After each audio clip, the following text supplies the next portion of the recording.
আসসালামু আলাইকুম। আমার চ্যানেলে আপনাদের সকলকে স্বাগত।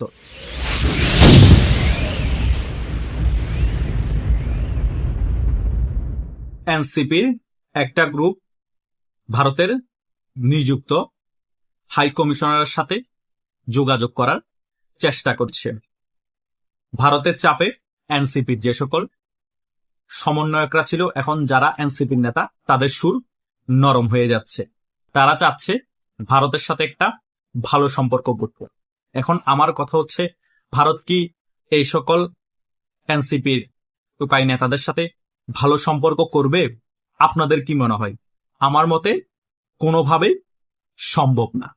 ভারত কিন্তু এদের লিস্ট অনেক আগেই করে ফেলেছে, যে পরিস্থিতি যখন পরিবর্তন হবে কাকে কাকে ফেলে দিবে এবং কাকে কাকে শাহবাগে লটকাবে।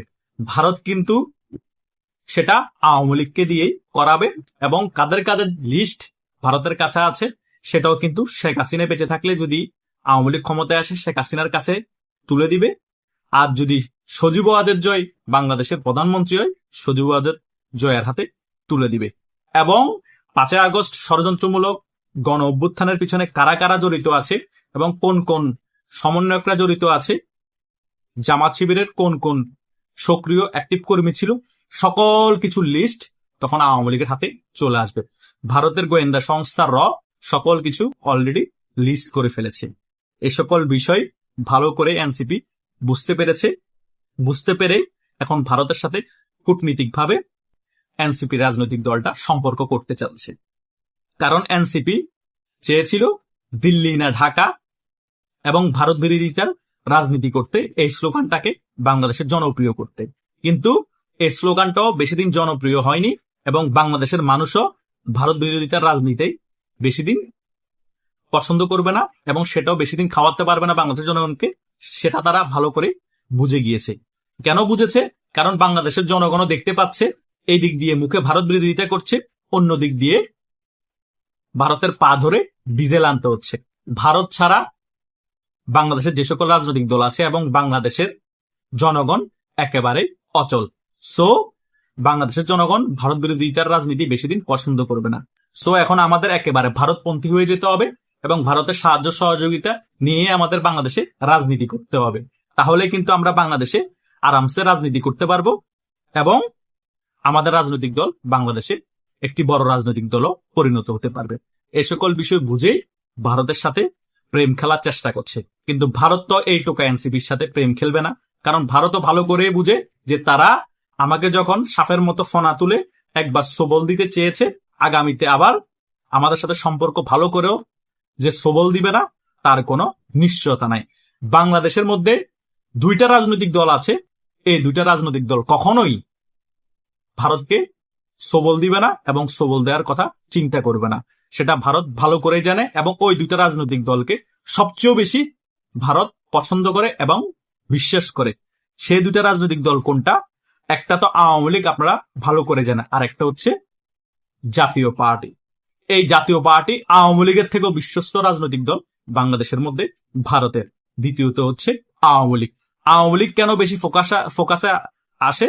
তার মেইন রিজন হচ্ছে বাংলাদেশ আওয়ামী লীগ হচ্ছে বাংলাদেশের সবচেয়ে বড় রাজনৈতিক দল।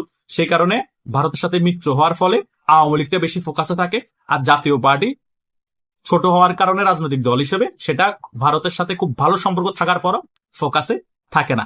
আর কোন রাজনৈতিক দলকে ভারত বিশ্বাস করে না এবং মিত্র বানাতে চায় না। বরং যে সকল রাজনৈতিক দল ভারতের বিরুদ্ধে কথা বলে, যে সকল রাজনৈতিক নেতা ভারতের বিরুদ্ধে কথা বলে, তাদের লিস্ট ভারত করে রাখে। 10 বছর পরে হলো তাদের পছন্দের যে রাজনৈতিক দল আসে তাদেরকে দিয়ে খেলাটা খেলে দেয়। এটা কিন্তু বাস্তব কথা। এটা কেউ মানেন আর না মানেন। 2009-এর পরে যখন বাংলাদেশ আওয়ামী লীগ ক্ষমতা এসেছিল, কাকে কাকে সরাতে হবে, কি কি ঘটাতে হবে, কাদের কাদের লিস্ট ভারত করে রেখেছিল, সকল কিছু শেখ হাসিনার হাতে তুলে দিয়েছিল। শেখ হাসিনা সেভাবে মোটামুটি তাদেরকে খেলে দিয়েছে। সো আগামীতেও কিন্তু ভারত যাদের নামে লিস্ট করে রেখেছে, একে একে আওয়ামী লীগ আসার পর সকলের উইকেট পড়ে যাবে। আর যারা বিদেশ পালিয়ে যাবে, হয়তোবা তাদের উইকেট না পড়লেও তারা আজীবনের জন্য আর বাংলাদেশে আসতে পারবে না। এটাই কিন্তু তাদের ভাগ্যে ঘটবে।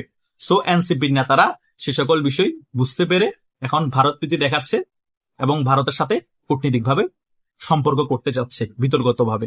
সে কারণে ভারতের হাই কমিশনার কাছে গিয়ে ধর্ণা দেওয়ার চেষ্টা করছে, রাষ্ট্রদূতের কাছে ধর্ণা দেওয়ার চেষ্টা করছে, এবং ভারতের অনেক কূটনীতিক যারা লোক আছে তাদের সাথে যোগাযোগ করার চেষ্টা করছে। আমরা সূত্র মতো অনেক খবর পাই, কিন্তু সকল খবর তো আর প্রচার করা যায় না।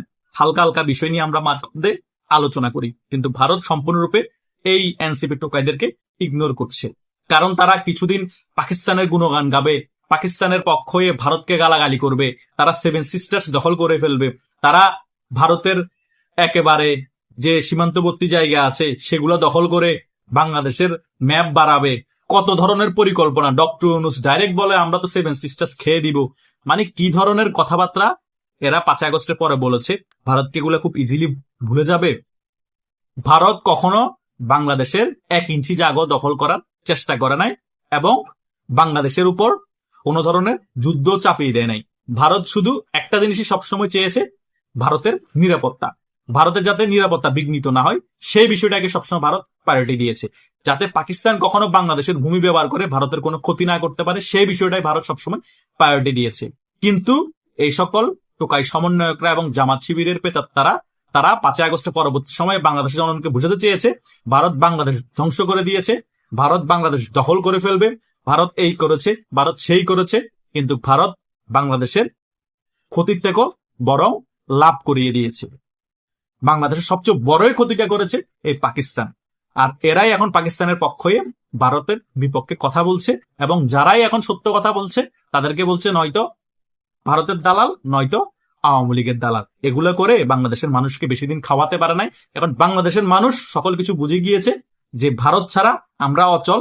এরা পাকিস্তান প্রীতি দেখানোর জন্য, পাকিস্তানপন্থী হওয়ার জন্য ভারত বিদ্বেষ ছড়াচ্ছে।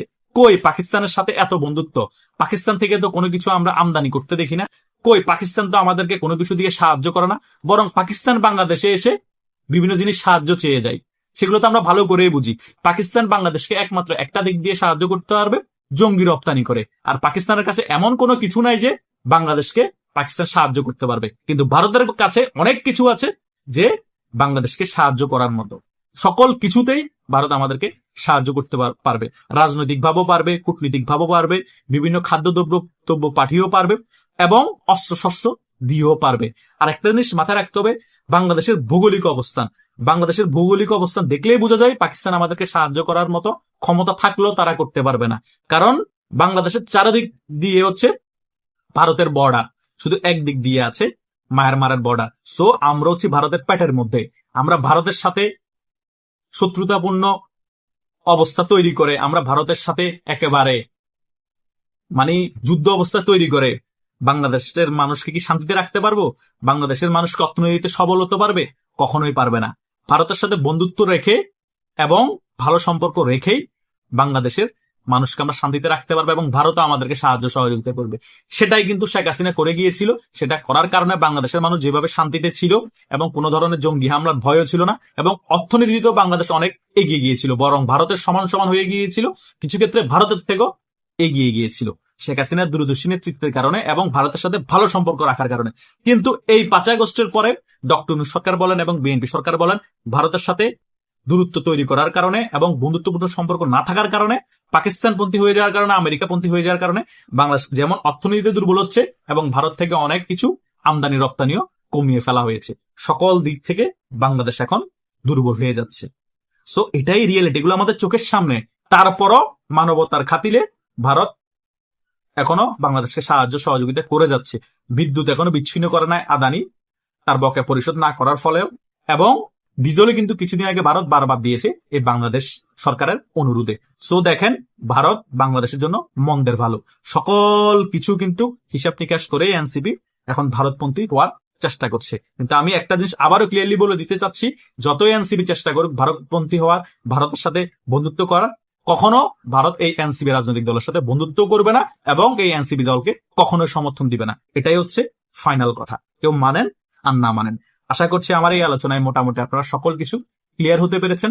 তবুও যদি আপনাদের মনে কোনো প্রশ্ন থাকে, আমার হোয়াটসঅ্যাপ এবং মেসেঞ্জার আমাকে নক করতে পারেন, এবং এই ভিডিওর কমেন্ট বক্স আছে, সেখানেও কমেন্ট করতে পারেন। আমি আপনাদেরকে সেখানেও উত্তর দিয়ে আরো অন্যান্য বিষয় ক্লিয়ার করার চেষ্টা করব।